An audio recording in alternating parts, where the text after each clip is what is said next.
Olá, meus queridos, bem-vindos a um novo episódio do Vozes neste belo mês de junho. É o mês de Santos Populares, sardinha assada, cerveja fresca e, claro, voz do mês. Para este mês decidi ir atrás de uma pessoa que já conheço há algum tempo e falámos um pouco sobre rádio, cinema e ainda sobre os filmes que nos fizeram chorar. É uma persona que muitos conhecem pela sua voz e o seu amor à sétima arte, mas poucos sabem que o mesmo é um conhecido de uma estrela de Hollywood.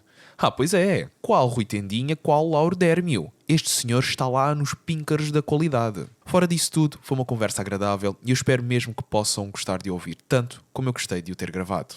Então, antes de mais, obrigado por teres aceito o convite. Nós já nos conhecemos já há alguns anos e acho que é a primeira vez que estamos a fazer Uhum. algo deste género juntos. E uma das coisas que eu pergunto sempre a quem vem a este podcast, e também te vou fazer a ti, que é uma espécie da minha pergunta: o que é que dizem os teus olhos? É, gostava que tu te apresentasses, mas sem dares a conhecer a tua identidade. Ou seja, eu faço-te a pergunta: quem és tu? Ok. Então, eu sou uma pessoa que vive muito de histórias e de as receber mais do que as contar, se bem que às vezes dá algum gozo contá-las.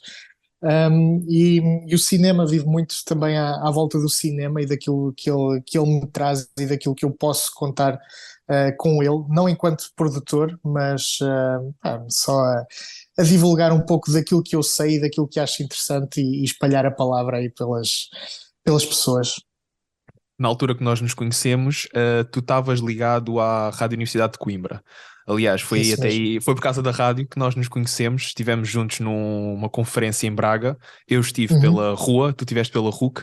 E eu lembro-me na altura, eu até já ouvia um dos teus podcasts, que era o spin-off. É Como é isso que se, mesmo. como é que se faz, como é que se faz essa transição entre a rádio e o cinema? Se bem que o podcast já era sobre cinema, em parte. O, Portanto, o podcast em parte era sobre cinema.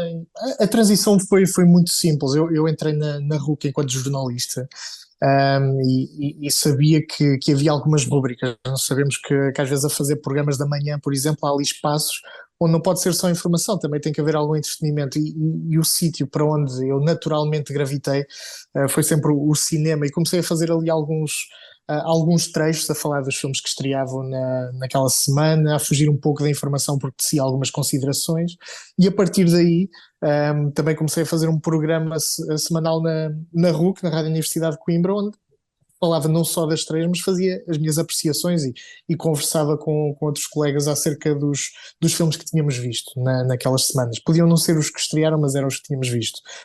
E a partir daí foi tudo muito natural. Depois encontrei o meu colega de podcast também na Rádio Universidade de Coimbra. Ele conhecia-me já lá, mas ele convida-me: "Olha, se calhar eras um tipo fixe para falar comigo de filmes e coisas parecidas, que eram mais personagens, e tentávamos encontrar ali uns cenários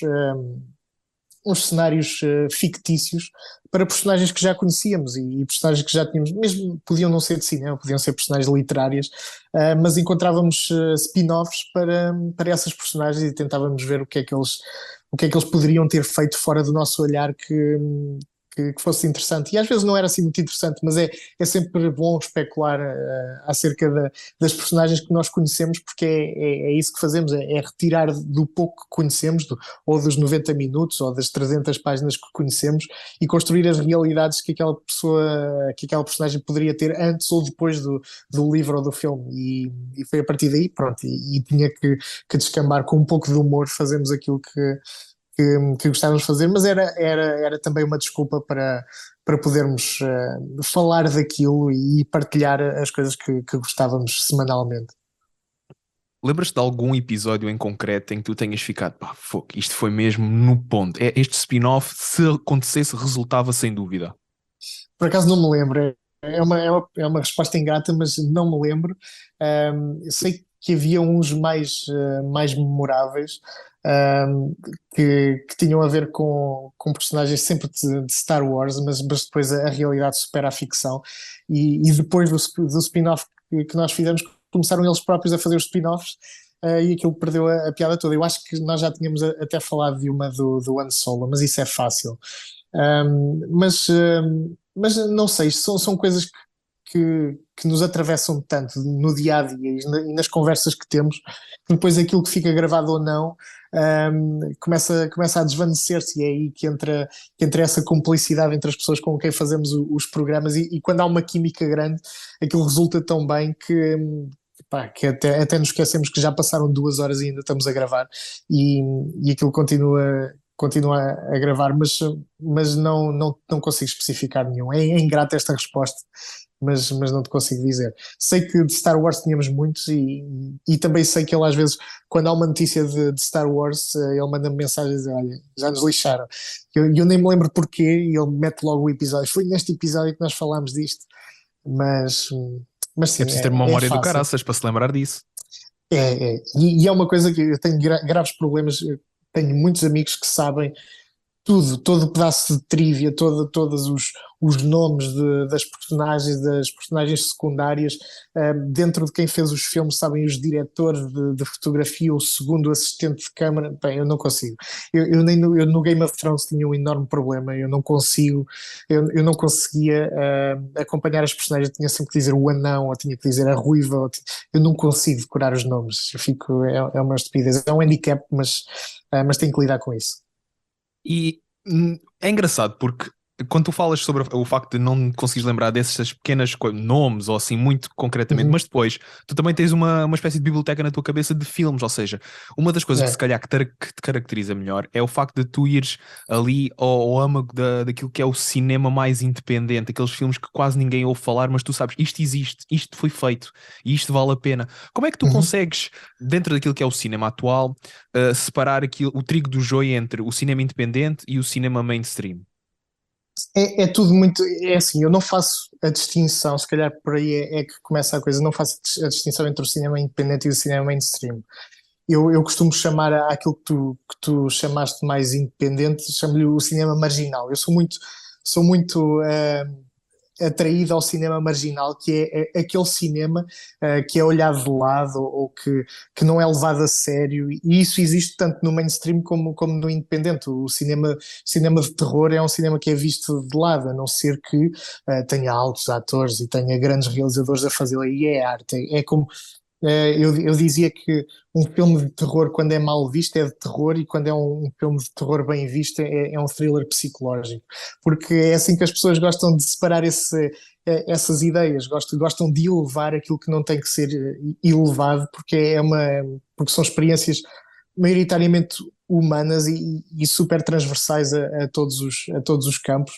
E aquilo que me atrai mais, e por eu não conhecer, por eu não me lembrar tanto dos nomes, aquilo que me atrai mais, se calhar, são as histórias e a maneira como são concretizadas. E se eu não sei o nome da personagem, se calhar isso é um bocado acessório. Eu gosto da viagem, da maneira como me atraiu àquele filme, como o conceito conseguiu chegar a algum lado que eu não pensava, e é por isso que eu se calhar sou mais atraído a esse cinema marginal, ao cinema que não tem tanta visibilidade do público mainstream, apesar de serem temas mainstream. O terror é super mainstream, a ação é super mainstream, mas eu gosto daquele pequeno filme que tinha uma ideia em concreto e ficou-me na cabeça, e eu dou valor a um filme que em tudo é passável, mas que tem naquela cena em específico, conseguiu fugir ali de uma norma, ou conseguiu construir alguma coisa que eu não estava à espera.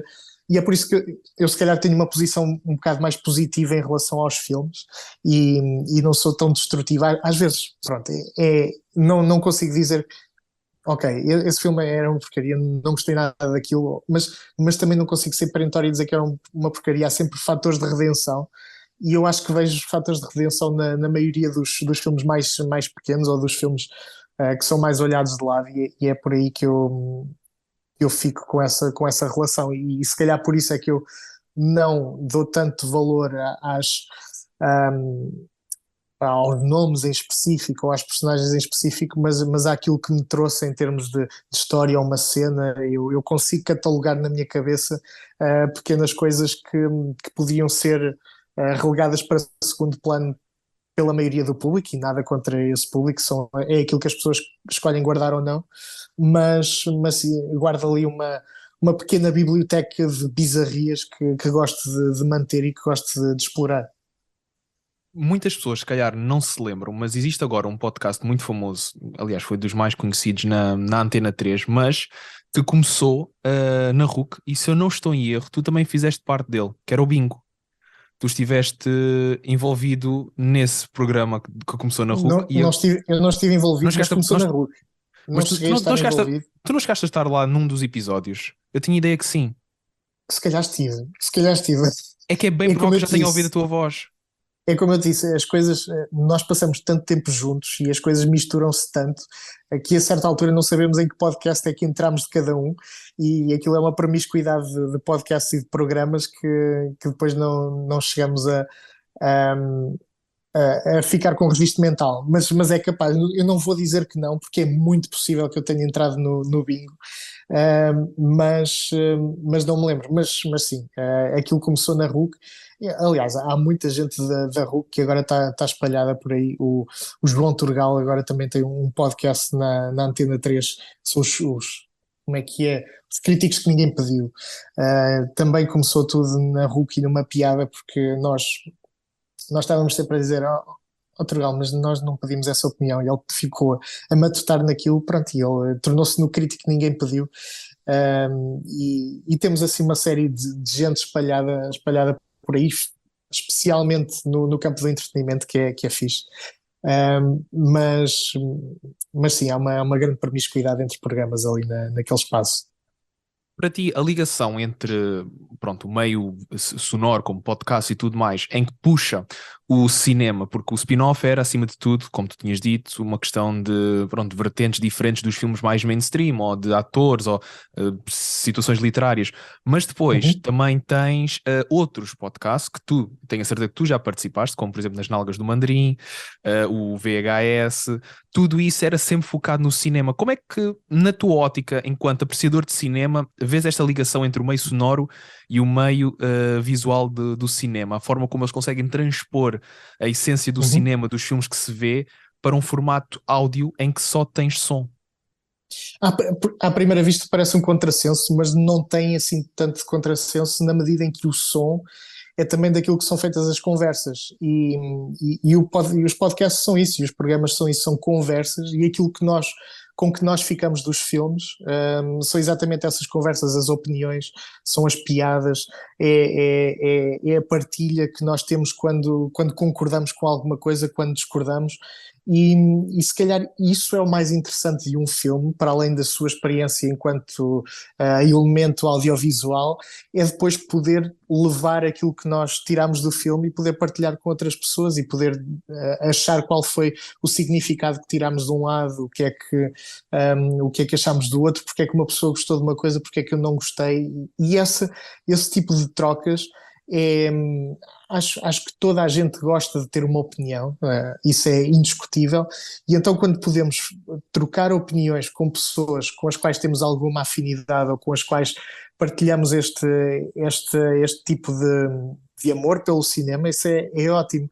E tudo bem que o cinema é um meio audiovisual, mas é de som que vivem estas conversas, e por isso é que se calhar se traduz tão bem em programas de rádio, porque não interessa muito bem o objeto é o ponto de partida para depois conseguirmos desconstruir outras coisas, ou podemos divertir-nos um pouco.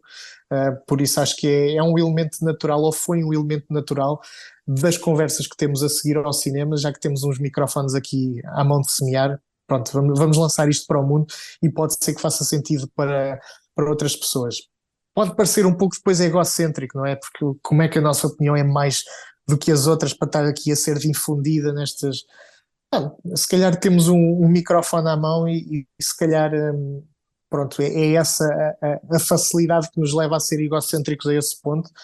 Mas também esperamos que as nossas conversas sejam também o ponto de partida para pensar em coisas que nós achamos que são interessantes, que podem passar ao lado de outras pessoas, e que possamos disputar aí algum tipo de pesquisa.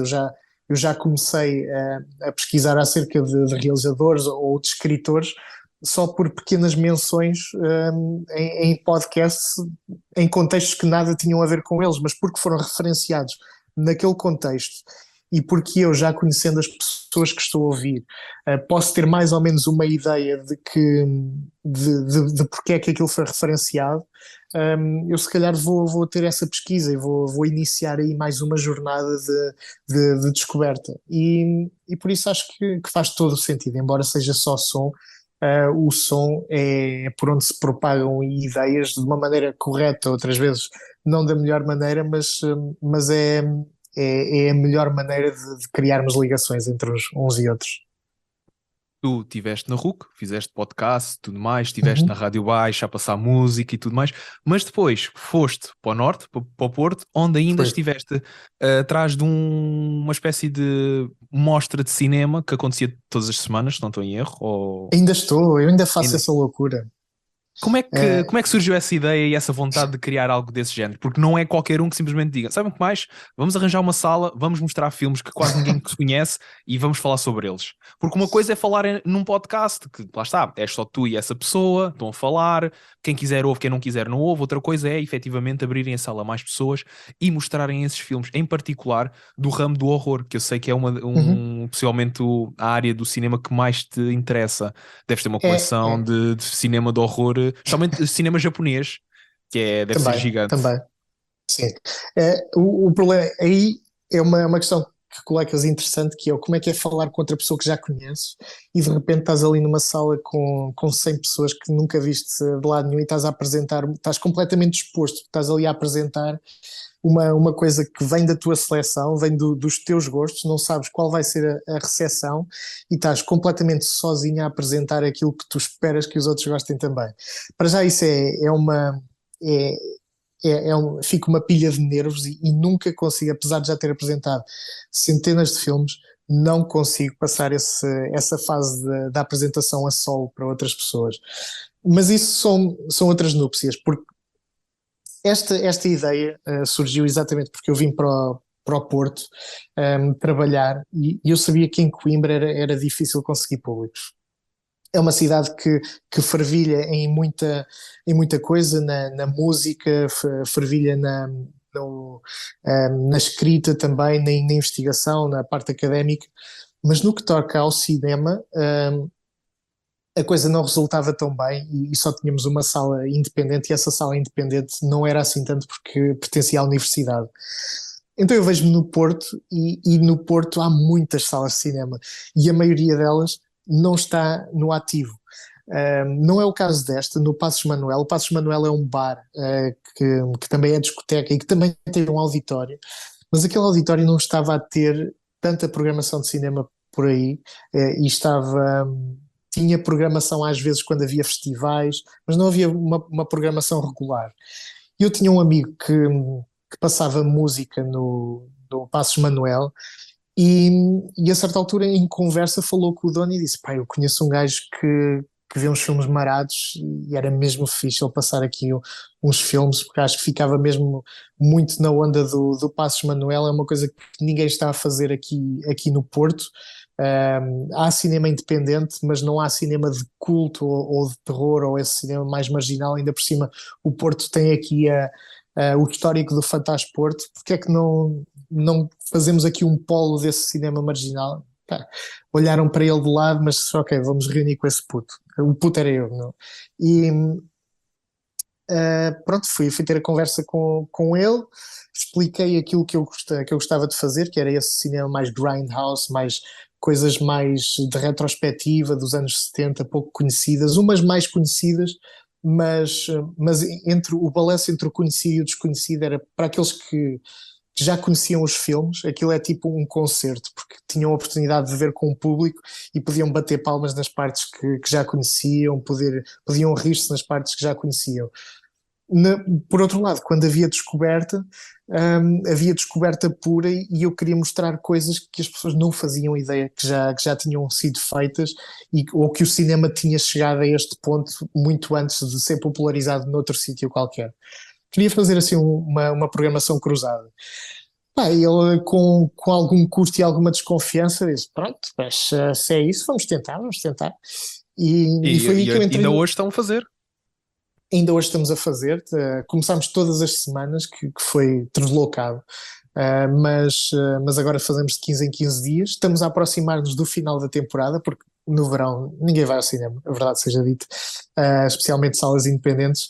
Mas a coisa tem corrido muito bem, temos tido uma média de 70 a 80 pessoas por sessão, que é ótimo. Há filmes mainstream que não têm tanta gente. Um, e gostamos de ver que também há um público que já vem todas as sessões, independentemente se já viu, se não viu, já vem só para descobrir e para partilhar com as pessoas que se tornaram numa comunidade que vai a este Passos no Escuro. E pronto, e a partir daí foi uma jornada onde eu tive que descobrir montes de cenas, muitas delas chatas, do tipo, onde é que eu vou encontrar os direitos para os filmes, com quem é que eu falo para ter autorizações para passar este filme. Há toda uma burocracia que não se entende acerca de exibir filmes, e quando os filmes são pouco conhecidos ou não estão tão envolvidos em distribuidoras nacionais, pode ser uma grande aventura conseguir estes filmes. Mas felizmente vamos conseguindo e vamos passando algumas coisas que me dão algum orgulho. Eu lembro-me que há uns, isto foi aqui a 2018, 2019, para aí, tu chegaste a mostrar um dos maiores filmes de culto da atualidade, de culto porque é mau, que é o The Room, e tu chegaste a Uhum. ter o próprio Greg Sestero lá a Duas apresentar o vezes. filme duas vezes. Ele Como é foi que lá. conseguiste chegar lá? Como é que conseguiste chegar a esse ponto? Porque não é qualquer, para todos os efeitos, o Greg Sestero ainda é considerado não é um A-lister, mas é pelo menos um B-lister de Não é um Hollywood. A-lister, sim, mas Mas é uma personagem conhecida dentro do meio de Hollywood. Mas isto foi relativamente simples, porque aqui no Porto havia uma rapariga que trabalhava no Prince Charles Cinema em Londres. E no Prince Charles Cinema havia muitas sessões do The Room. É uma passagem obrigatória do The Room quando há uma tour com o Tommy Wiseau e com o Greg. E ela foi contactada pelo Greg, porque já era uma ligação que tinha. E ela disse: Olha, já não trabalho no Prince Charles, agora estou no Porto, não sei o que é de fazer. Mas ela sabia que havia Passos no Escuro. Então passou-me o contacto e fizemos isso acontecer. E fizemos ali duas sessões que esgotaram num dia. E fizemos tudo, desde ter as colheres de plástico na altura, depois passámos a ter de madeira reutilizáveis, mas tivemos a bola insuflável para as pessoas passarem enquanto o filme estava a passar, e foi uma das melhores experiências que eu já tive numa sala de cinema, porque foi mesmo aquela sensação de comunhão. Toda a gente estava ali a viver um filme como se fosse um concerto, sabiam as partes dos filmes que mais gostavam, acompanhavam às vezes o diálogo, e correu tão bem que o próprio Greg pediu outra vez: Olha, a pandemia já está cá fora, vamos voltar aí ao Porto. E aconteceu, e voltámos em 2022, acho que foi em 2022 que o Greg voltou aqui ao Porto e voltámos a fazer a mesma sessão. E, e agora há outra proposta, não é mais aliciante, mas é diferente, onde há a possibilidade de ter aquela versão nova do The Room que fizeram, onde o Bob Odenkirk se inseriu digitalmente no The Room e faz o papel do Tommy Wiseau. Isso aconteceu, portanto há uma versão do The Room com isso é o incrível. Odenkirk. É verdade, Isso é isso incrível. aconteceu, e vai haver uma tour disso, portanto não sabemos se poderá acontecer ou não. Isso é incrível porque eu consigo imaginar o Bob Odenkirk como na personagem de Saul Goodman a fazer de Tommy. É possível, é possível, mas acho que o ângulo, daquilo que eu já falei com o Greg, o ângulo do Odenkirk foi: vou fazer a personagem do Tommy Wiseau, mas eu não vou gozar. Eu vou fazer isto o mais sério possível, como se fosse o melhor ator de Hollywood. E então eu acho que ele quis dar a dignidade que aquela personagem não teve com o Tommy Wiseau, e ele incluiu, e acho que aquilo correu muito bem. Tu já chegaste a falar com o Greg sobre o novo filme que vai estrear do próprio Tommy Wiseau? Que Não supostamente ele vai falei, não lançar, falei, vai ser um não novo falei com o filme. Greg sobre isso.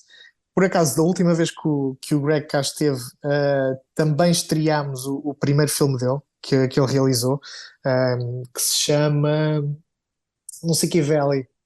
Olha, é tão bom que não me lembro dele. Mas olha, tive que legendar o filme também foi outra experiência incrível porque não havia legendas daquilo e, e legendámos o filme. Mas eu acho que o Greg, ainda bem que ele não percebe português, que eu posso falar aqui um pouco acerca disso. O Greg não gosta muito de fazer as tours com o Tommy Wiseau, porque acho que o Tommy Wiseau é um tipo que não é a pessoa mais bem educada e que se acha um pouco estrela. Então não é muito agradável com as outras pessoas, com os fãs, Uhum. com as pessoas que trabalham nos teatros ou nos auditórios. Então ele prefere fazer estas tours sozinhos e maioritariamente faz as datas sozinho, só quando é uma grande data, numa grande venue é Vão que os dois. vai com o Tommy, é que vão os dois. Porque de resto eles não se dão muito, na verdade. Vão batendo bola aqui e ali por questões profissionais, mas não discutimos muito acerca disso. Ele falou foi muito sobre o James Franco, ele não parava de falar do James Franco e da experiência que teve por causa do Disaster Artist.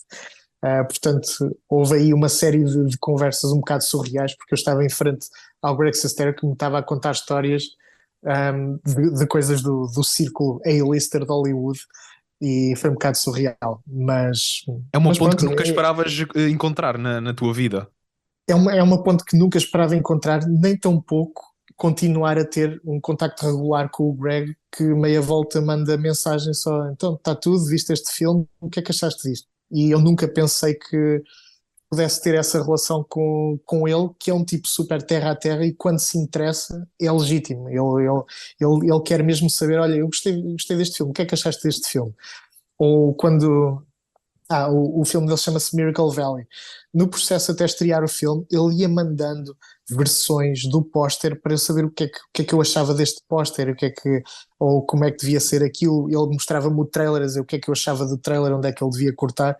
Portanto, ele tem uma relação, e ele deve ter esta relação com as pessoas com quem contacta à volta do mundo, e mantém-se muito terra a terra para ter opiniões legítimas acerca do que está a fazer, e acho isso super saudável. E percebo melhor porque é que ele se distancia mais do Tommy Wiseau, porque no mundo de ilusões do Tommy Wiseau não choca bem com todo o pragmatismo que ele tem em relação àquilo. Que afinal de contas é um gajo que sabe exatamente que fez um filme horrível, está a tirar o melhor partido que pode daquilo, está-se a divertir com aquilo, e está a tentar expor-se através desse filme aos projetos que ele considera melhor. O Miracle Valley, o primeiro filme dele, não é um filme bom, mas não é um filme ridículo, é um filme de terror completamente competente, simples, mas e ele também sabe que não é nenhuma estrela e eu fiquei agradavelmente surpreendido porque foi a primeira vez que eu percebi, olha, esta gente também são pessoas e tudo bem que é o Greg Sestero, mas é alguém que está num meio onde eu não esperava que houvesse este grau de intimismo, não é intimismo, mas esta proximidade. Chega para lá o Rui Tendinha. E o teu próximo passo vai mesmo ser Sim, sim, apresentado sim, no sim. Cine Cartaz na SIC Notícias. Fogo. Exatamente, só à custa do Greg Sestero. É, mas é mesmo. E já agora, na tua opinião pessoal, o que é que tu achaste do The Room? Esquece o facto de ser um mau filme. É toda aquela coisa que, pronto, lá está. O Disaster Artist mostra muito também aquele lado de. É uma pessoa que queria fazer um filme, que por Uhum. acaso tinha dinheiro para isso, que procurou fazer tudo do zero, sem grandes conhecimentos.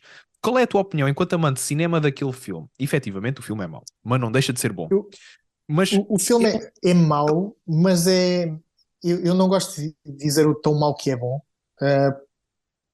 porque se uma pessoa gosta, o filme é bom. Às vezes o filme pode não chegar a fazer aquilo a que se propõe. Essa é outra questão. E é a maneira como eu gosto de julgar mais o filme. Será que este filme faz aquilo que se propõe? E eu posso tanto gostar de um Super Mario ou não, como gosto sei lá, de um filme do Stanley Kubrick. Porque a questão é esta: o filme propõe-se a quê e atinge o quê? Se os filmes atingem aquilo a que se propõe, são ótimos filmes, tudo bem. Depois, como conectam com as pessoas, isso já é diferente e já tem a ver com a sensibilidade de cada um. O The Room é um filme que não atingiu aquilo a que se propõe. É um mau filme.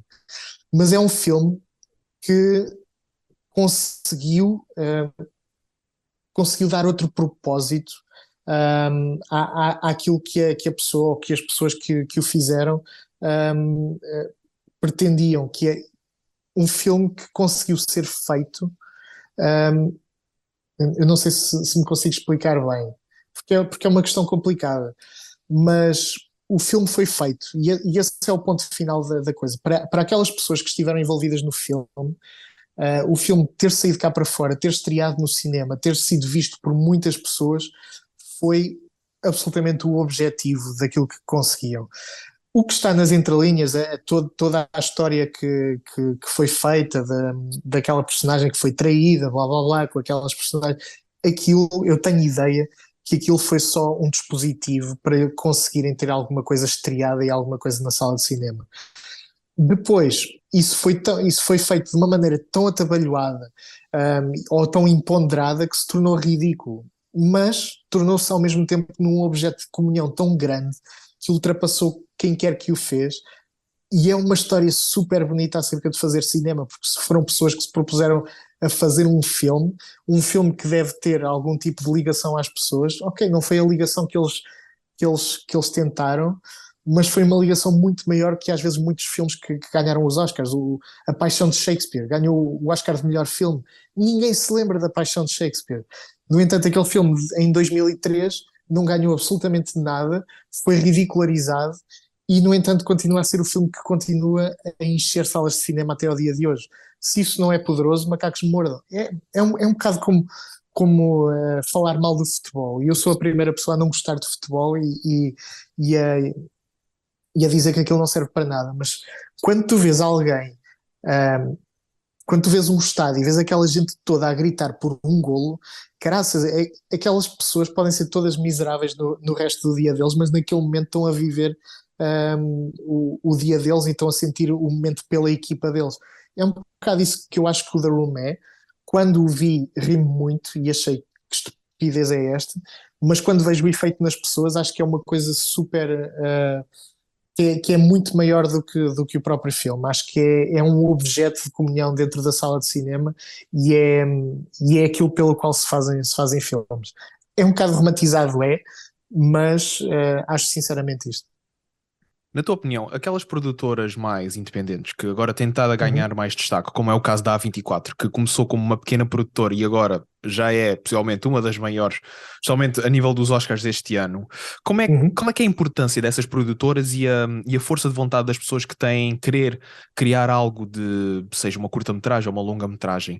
Ou seja, a possibilidade das pessoas chegarem a algum lado, mesmo com pouco, ou simplesmente fazerem uma coisa simples na tua ótica, enquanto apreciador de cinema e também Uhum. enquanto, pronto, uma pessoa que efetivamente, um cinéfilo vá, existe sempre alguma paixão que leva a chegar a esse ponto ou é muito uma questão de força de vontade?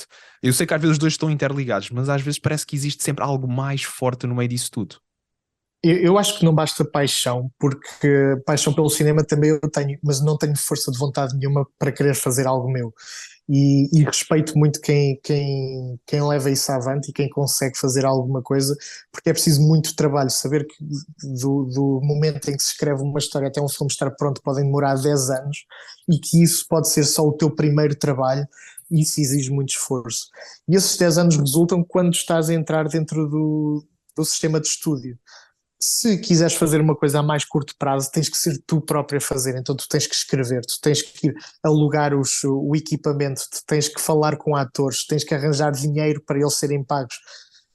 Isso é muito, muito árduo e tira muita energia de ti. Agora, nunca foi tão fácil poder produzir como agora. Antigamente não. Falávamos há 20 anos, era a música que tinha sido democratizada. Começaram a haver programas para o computador, as pessoas começaram a pegar no Ableton Live, a fazer as suas próprias músicas no computador e começaram a haver os bedroom producers. Agora, mais do que nunca, há os produtores de quarto, mas de cinema. Qualquer telemóvel tem maior definição do que a maior câmara que havia há 10 anos. Tu no próprio telemóvel podes fazer a edição de um filme. O TikTok é capaz de ser a ferramenta de edição mais poderosa que há neste momento. E eu não percebo nada de TikTok, mas cada vez que entro naquele menu e vejo o que aquilo pode fazer, qualquer pessoa pode editar um filme da melhor maneira se fizer upload dos ficheiros de vídeo para o TikTok.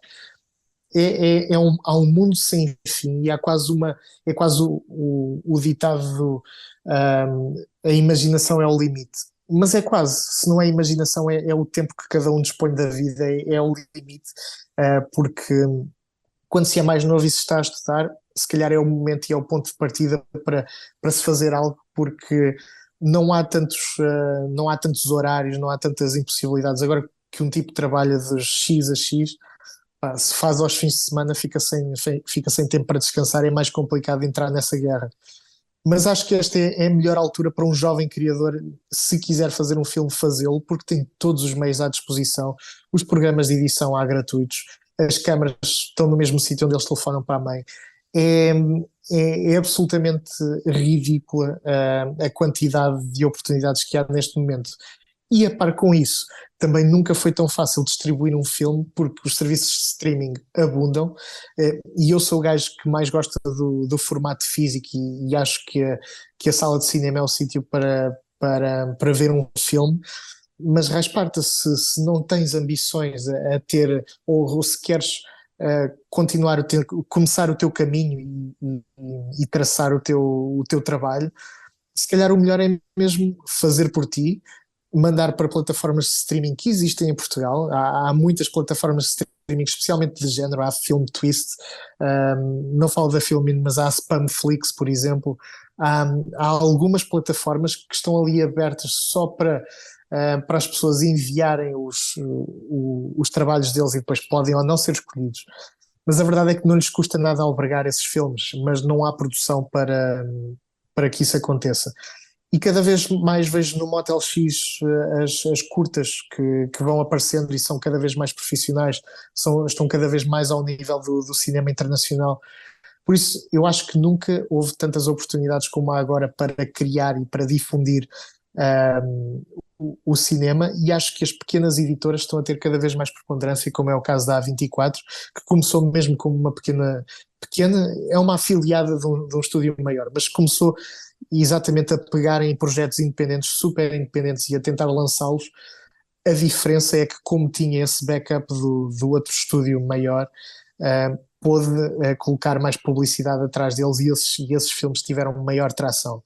Mas a curadoria está lá, eles sabem que projetos escolher, sabem que projetos vender, e como há essa, há outras editoras pequenas que estão a ter esse trabalho. A Spectre Vision, do Elijah Wood, que também trabalha muito bem nesse campo.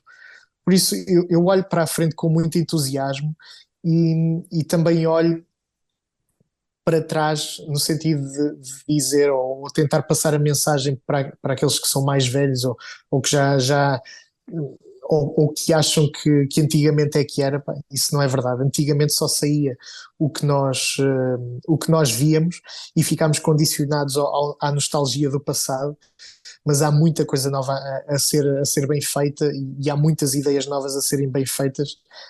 E há muitas coisas que também são precisas retificar nas linguagens de cinema, e esta é a altura de fazer, e se não forem os mais jovens e os independentes, também mais ninguém vai fazer por eles. Essa questão das pequenas produtoras que efetivamente depois vão crescendo dá sempre aquela esperança, e o facto de estás a falar do TikTok até é engraçado, porque penso que muito do conteúdo que está no TikTok, eu não estou no TikTok por razões de eu não tenho paciência para redes sociais já, mas Também muitas das não. coisas que acontecem no TikTok têm um certo valor de produção e de conteúdo que é mesmo bom.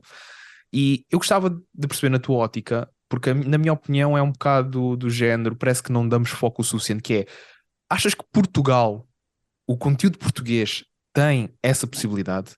Tu achas que nós conseguimos simplesmente criar algo que efetivamente seja bom e que não seja só simplesmente é giro, não, mas não é a mesma coisa que a Velocidade Furiosa? Porque parece que estamos Uhum. sempre atrás daquele conteúdo mainstream, e aquilo que é feito em Portugal por pessoas portuguesas às vezes é colocado um pouco de parte. Eu acho que nós temos é uma coisa boa e é uma coisa má. No outro dia perguntaram o que é que eu achava do pôr do sol. E eu disse: olha, não gosto muito, acho que há ali coisas que são mais forçadas, não sei o quê. Então, mas para Portugal não está mal. E eu disse: pois, o problema é esse, é que quando dizem para Portugal não está mal, isso é a pior coisa que podem dizer. Não, nós devemos julgar as coisas pelo que elas são e pelo produto final que têm. Agora, se há um problema em ser português, tem a ver apenas com escala. Nós fazemos coisas muito boas. mas infelizmente estamos a fazê-las num mundo que não lê legendas e num mundo que maioritariamente fala inglês. Agora, se este conteúdo for feito em inglês, é uma discussão a ter, que é nos anos 70 e nos anos 60 a Itália fez alguns dos filmes mais conhecidos, os spaghetti westerns, os filmes de terror, tudo isso em inglês. E disseram, bem, se lixe, somos italianos, mas o que vende é o inglês, vamos fazer isto em inglês. E resultou, eles conseguiram uma projeção para o resto do mundo que ainda hoje é, é inédita. Se calhar é um pouco isso que podemos fazer, esquecer o orgulho da língua. Eu sei que isto é muito complicado dizer, o orgulho da língua, e tentar fazer o conteúdo conteúdo, também não gosto da palavra conteúdo, mas fazer os filmes em inglês, fazer as séries em inglês, ou pelo menos dobrar, porque isso é outra questão que também não nos diz muito, mas o resto do mundo vive muito das dobragens. E nós se calhar podemos começar a pensar em fazer as dobragens, em fazer as legendas. Se as legendas não pegam, acho que as dobragens é um pró-forma que podemos começar a fazer dentro da nossa indústria. Se um filme vai sair, porque é que não fazemos já as dobragens em inglês nós próprios e depois vendemos lá para fora com a dobragem ou com a opção de dobragem.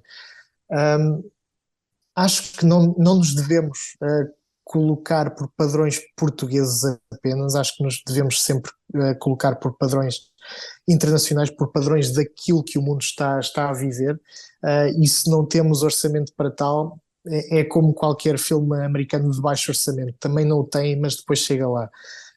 Portanto, a qualidade do produto está acima das fronteiras, e se há algum mecanismo para nos colocar além de fronteiras, então vamos pensar nisso de um ponto de vista mais mercantilizado, mas acho que em termos de qualidade, se nós nos focarmos naquilo que queremos contar e na maneira certa de contar, não devemos ficar aquém, nem ter aquela percepção ou facilitismo de dizer, não, para português já está bom. Não nos devemos fazer isso nem para nós.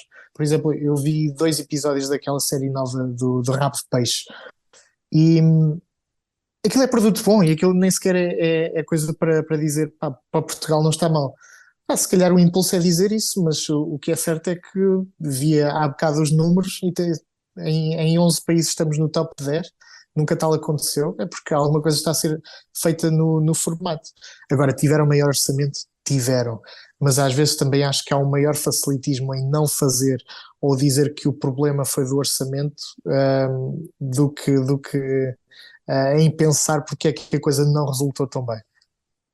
O cinema português também parece que peca um bocado por isso, porque tu tens bons filmes portugueses. Eu lembro-me perfeitamente Um dos últimos filmes portugueses que eu vi foi o Soldado de Milhões e Uhum. o Variações. 2 filmes que, para mim, surpreenderam-me bastante, especialmente o Variações, porque a forma como eles recriaram o António Variações, tudo, o próprio Sérgio Praia cantou.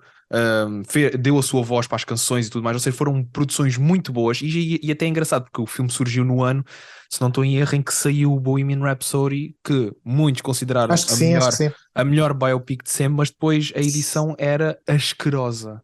Foi das Não, piores não, edições que eu já vi. o Bohemian Rhapsody é um filme desastroso para mim, porque aquilo não faz sentido absolutamente nenhum. E se tem alguma coisa que jogou a favor dele, foi de facto a interpretação do Rami Malek e o serem músicas reconhecíveis e as pessoas ligarem-se tanto a uma personagem que fez tanto parte da vida deles. E acho que, pronto, aí a nostalgia começa também a turvar o pensamento e a apreciação de cada filme.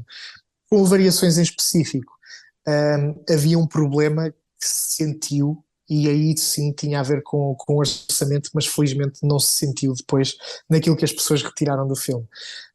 Como é um filme de época, as ruas tinham que estar adaptadas para aquela época, os carros e tudo isso. E nota-se que houve um maior esforço em filmar interiores do que em filmar exteriores, e isso nota-se muito, especialmente para quem está à procura. Para o público em geral é perfeitamente passável. Para alguém que está habituado a ver filmes e está a ver um bom filme, senti falta de haver mais mundo exterior. Mas aí pronto, o orçamento é o que é e é exatamente o que eu estou a dizer. Eles fizeram exatamente o melhor que podiam com o orçamento e saiu um ótimo filme. Um, por isso, quando há engenho e quando há talento, não é o orçamento que vai ser a desculpa para as coisas não resultarem. E a prova disso é que o Bohemian Rhapsody teve todas as nomeações aos Oscars e mesmo em Portugal teve muito sucesso, mas o Variações teve taco a taco com o Bohemian Rhapsody, isso diz alguma coisa. O que é para ti um bom filme? O que é que para ti te faz acreditar mesmo num bom filme? Não interessa se é português, se é europeu, se é Uhum. norte-americano, mas o que é que para ti é essencial num bom filme? Num bom filme, hum, não te sei responder a isso. Sei que já toquei um pouco nisso lá atrás quando disse que aquilo a que se propõe é a concretização. Isso é uma forma muito analítica de ver as coisas. Mas para mim um bom filme é um filme que me faça sentir, que me ligue e que me aproxime das personagens e do que eu estou a ver e que me faça esquecer sequer que eu estou a ver um filme. É um filme que me faça criar empatia, com a história que eu estou a ver, porque se não há empatia com as personagens, acho que não se está a contar, é muito. Quando há um distanciamento entre o produto final e, e aquilo que as pessoas estão a sentir, é porque o filme não fez o seu papel, e eu acho que é uma das maiores mais-valias do cinema, é criar empatia, e é por isso que nós conseguimos saber como é que um judeu na Segunda Guerra Mundial podia sentir, ou podemos percepcionar isso sem ter que passar por isso. É porque o cinema nos faz criar a ilusão de que nós estamos a caminhar nos pés daquela pessoa. E quem diz a Segunda Guerra Mundial diz num filme de ficção científica onde eu tenho que chegar àquela lua X para conseguir derrotar o mal. Eu tenho que estar investido, eu quero mesmo que aquele gajo seja apanhado e eu tenho que pilotar aquela nave para chegar ao destino final. Há coisas que arrepiam, e pode ser a nave espacial e pode ser um momento super trágico da vida é bela, por exemplo. Mas há qualquer coisa visceral no facto de nos podermos sentir na pele de outras pessoas, que tanto dá para coisas que são super dramáticas como coisas que são super alegres e comédias. Eu vi há pouco tempo um filme de comédia que eu nunca pensei gostar, um filme antigo do Chevy Chase chamado Fletch. Um, e fiquei completamente maravilhado porque eu estava envolvidíssimo com a personagem do Chevy Chase, e eu estava a sentir tudo aquilo que estava a acontecer à personagem enquanto ainda me faziam rir. E era uma daquelas diferenças que eu saí daquele filme a pensar: "Bola, já não me lembrava de ver uma comédia onde não interessavam as piadas tanto como a história é que traz as piadas atrás." E agora parece que há o inverso, que é vamos criar situações onde há momentos de piada e depois a história é só para ligar as várias piadas. E foi ao ver aquele filme antigo que eu me lembrei: bolas, não, deve ser ao contrário, tem que haver uma história para depois as piadas conseguirem ligar bem, para nós nos sentirmos na pele daquela pessoa e ainda ter mais piada. Portanto, acho que a empatia é o ponto fulcral de eu achar que um filme é bom ou não, a ligação com os personagens e a história. Eu, por acaso, para mim, um filme para ser bom, para eu considerar um filme que eu realmente valha a pena, eu tenho que perder a noção do tempo. Eu tenho que estar a ver o filme e, de repente, Uhum. quando dou por mim, parece que já acabou. Um dos últimos filmes que eu vi que, efetivamente, fez algo em mim que já não me sentia há muito tempo, que é Puxar da Lágrima, foi A Baleia. Não sei se já chegaste a ver. Já, já. Eu não Aquele aguentei. final é demolidor. Epá, desmagou-me por completo. Tu dizes que Desmagou-me não por aguentaste completo. a baleia. Eu passei o Guardiões da Galáxia 3 a chorar todas Eu ainda as não duas vi horas esse. e meia. Eu ainda não vi esse. Passei aquilo desde a primeira cena até à última. Pá, eu parecia uma Madalena a chorar. E depois há filmes, tipo, fui ver o Avatar, o último Avatar, e eu saí do cinema a dizer uma coisa que nunca tinha dito na minha vida, que é isto: este filme é espetacular, apanhei uma seca do caraças. Claro que é um filme espetacular, onde eu apanhei a maior seca de sempre. Eu já estava ali sem saber para onde me virar, com 3 horas de espetacularidade, mas que não me disse absolutamente nada. Eu vi coisas muito, muito fixe no ecrã, andar de um lado para o outro, mas a certa altura, ok, mais fixe, mais fixe, mais fixe. John Wick, o último John Wick, uma opinião impopular. é demasiada ação para mim. Eu preciso de descansar um bocado para os momentos de ação serem espetaculares. Se tudo é espetacular do início ao fim, então nada é espetacular. E, e, e se toda a gente está a lutar durante 2 horas ou três, então eu sinto que ninguém vai morrer e não vai haver, não há nada ali em jogo porque eu ainda tenho aquelas horas todas para passar. Portanto, é isso, eu tenho que sentir alguma coisa nos filmes, podem-me dar todas as explosões e mais alguma. E eu estou só a falar de filmes de blockbusters para ter uma maior relação, mas isso acontece exatamente com dramas mais íntimos ou mais contidos, que às vezes é suposto serem super pensados, super intelectualizados, mas não me dizem nada porque o que está ali à frente das câmaras é tão formal que tu quase vês a régua e o esquadro da interpretação ou a régua e o esquadro da cena que distancia. E quando uma coisa é mais visceral e é mais simples, o The Whale é um bom exemplo disso. Tu não notas que a câmara está lá, aquilo é super voyeurista. E isso liga às pessoas, mas quando tu vês coisas simétricas, não estou a falar do Wes Anderson, mas quando tu vês coisas mais simetrizadas ou coisas muito mais premeditadas, aí há uma distância e tu estás sempre a dizer, ok, eu estou a ver um filme, aquilo são personagens. Sim. É, É aquela é perfeição. como. É. Eu acho que isso puxa muito nos filmes do Kubrick, embora para mim seja um dos melhores realizadores de Uhum, sempre. Eu acho que o facto dele sempre ter aquela perfeição de nos filmes dele ser tudo ou simétrico ou estar tudo encaixado na forma mais milimétrica possível para efetivamente criar aquela empatia com quem está a ver. Eu uhum, lembro perfeitamente, acho que foi no Behind the Scenes do The Shining, em que naquela cena da arca frigorífica, em que ele está preso na arca frigorífica, uhum, ele estava a filmar por baixo do Jack Nicholson e ele estava constantemente a dizer: alguém importa-se de rodar aquela lata de tomate um bocadinho mais para a direita, é que não está no ponto certo para a filmagem. uhum. Aí eu fiquei tipo: Só para. Sim. é uma lata, ninguém vai ver o rótulo. Mas essa é a diferença entre o perfeccionismo e querer chatear o ator para ter a reação que.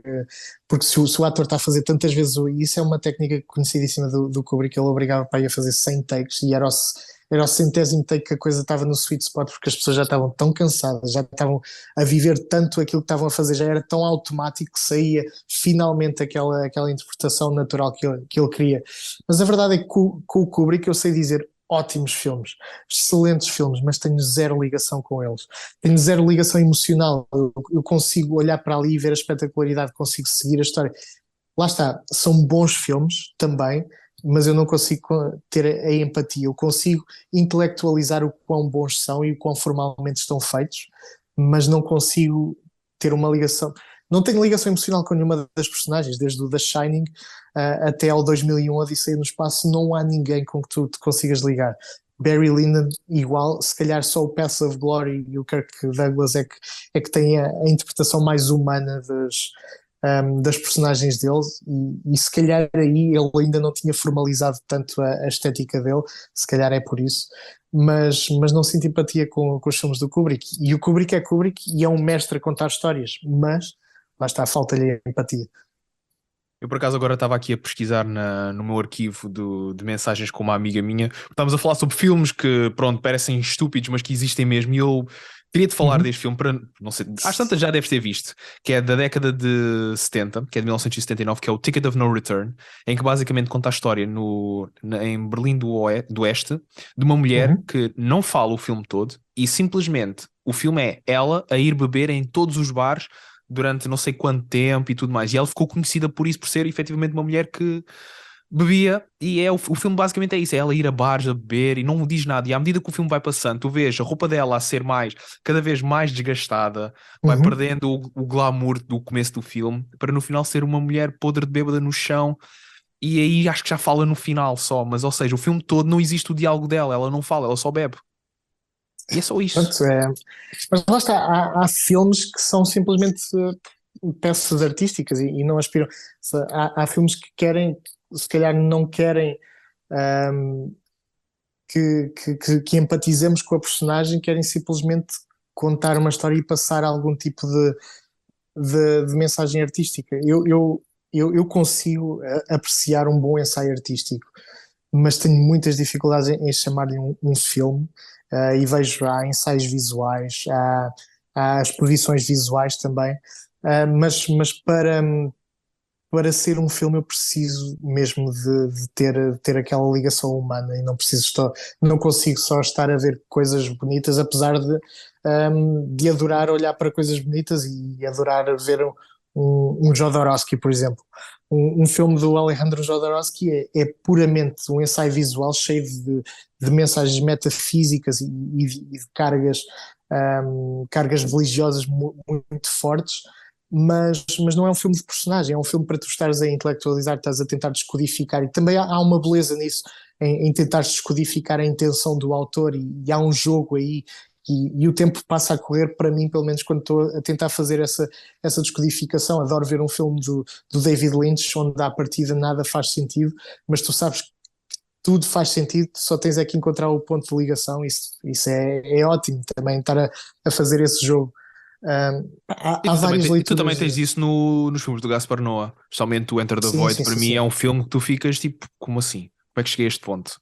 Sim, sim. É um filme, visualmente é lindo, mas a história em si e a forma como ele liga as coisas, tu ficas tipo, meu.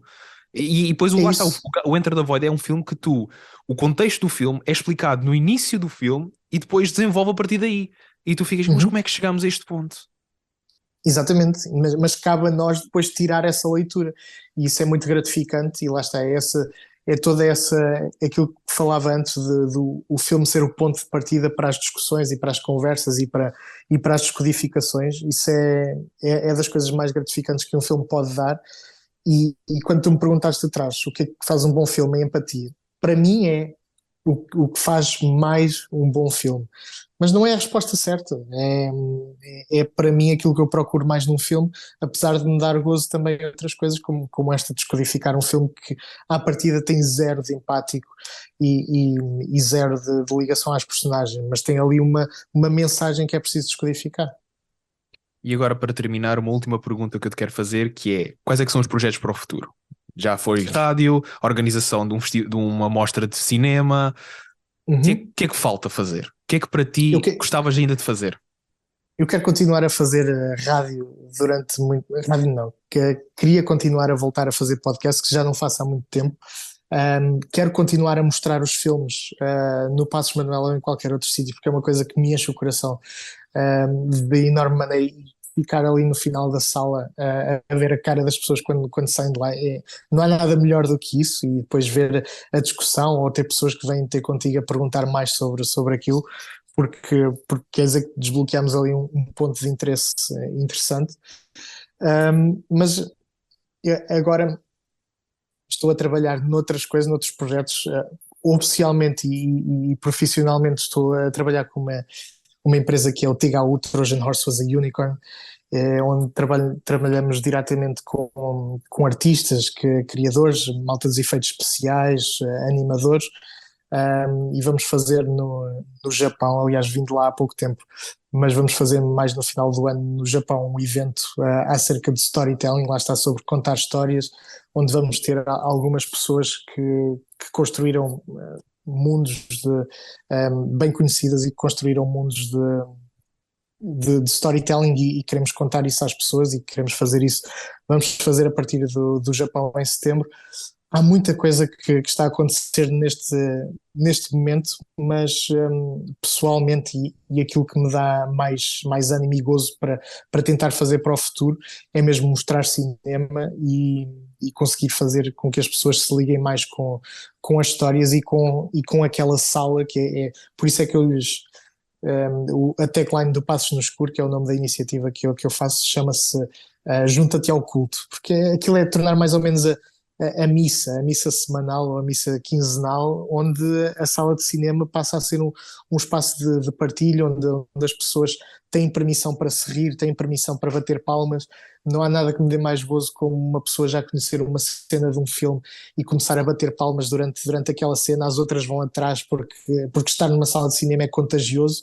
E há montes de filmes que tu vês em casa e não dás nada por ele, e quando vês no grande ecrã, onde não tens o ímpeto de ir ao telemóvel ver que horas são, ou de ir à cozinha para ir buscar uma sandes enquanto o filme está a correr, é muito diferente do que estar ali só tu e o filme, ou só tu, o filme e as pessoas à volta também a reagir.